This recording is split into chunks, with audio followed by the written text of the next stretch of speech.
নামাজ শুরু করার আগে ছোট্ট একটি দোয়া পড়লে 7 আসমানের দরজা খুলে দেওয়া হবে এবং আল্লাহ পাক রব্বুল আলামিন আপনার উপরে রহমত নাজিল করবেন, বরকত নাজিল করবেন। এমন একটি দোয়া আছে যেই বাক্যগুলো খুবই সহজ এবং উচ্চারণ করাও সহজ, এবং আপনি আমল করলে একবার বলার সাথে সাথে নবীজি সাল্লাল্লাহু আলাইহি সাল্লাম জানিয়ে দিয়েছেন তার জন্য আসমানের 7টি দরজাই খুলে দেওয়া হয়।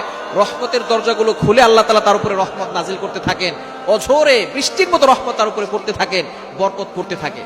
সুতরাং আমরা নামাজ শুরু করার আগে এই দোয়াটা একবার করে নিব। নবীজি সাল্লাল্লাহু আলাইহি সাল্লাম জানিয়ে দিয়েছেন, একবার নবীজি সাল্লাল্লাহু আলাইহি সাল্লাম মসজিদ নববীতে এমন সময় এক সাহাবী এই বাক্যটা পাঠ করেছে।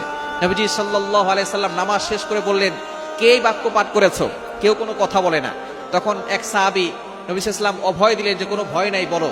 একজন সাহাবী দাঁড়িয়ে বলেন, ইয়া রাসূলুল্লাহ, ইয়া হাবিবাল্লাহ, আমার কাছে আল্লাহর প্রশংসা করতে খুব ভালো লাগে, এই জন্য আমি বাক্যগুলো বলেছি। তখন নবীজি সাল্লাল্লাহু আলাইহি সাল্লাম বলেছেন, তুমি যখন এই বাক্যগুলো পড়েছো সাথে সাথে 7 আসমানের 7টা দরজাই খুলে দেওয়া হয়েছে এবং ফেরেশতারা রহমত নিয়ে বর্ষিত হচ্ছে জমিনের দিকে এবং তোমার উপরে বৃষ্টির মতো রহমত নাজিল হচ্ছিল। সুবহানাল্লাহ বিহামদি। এই দোয়াটা আমরা পড়তে চাই কি চাই না?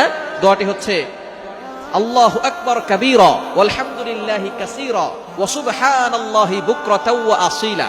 খুবই সহজ বাক্য, আল্লাহু আকবার কাবীরা ওয়ালহামদুলিল্লাহি কাসীরা ওয়া সুবহানাল্লাহি বুকরাতাও ওয়া আসীলা।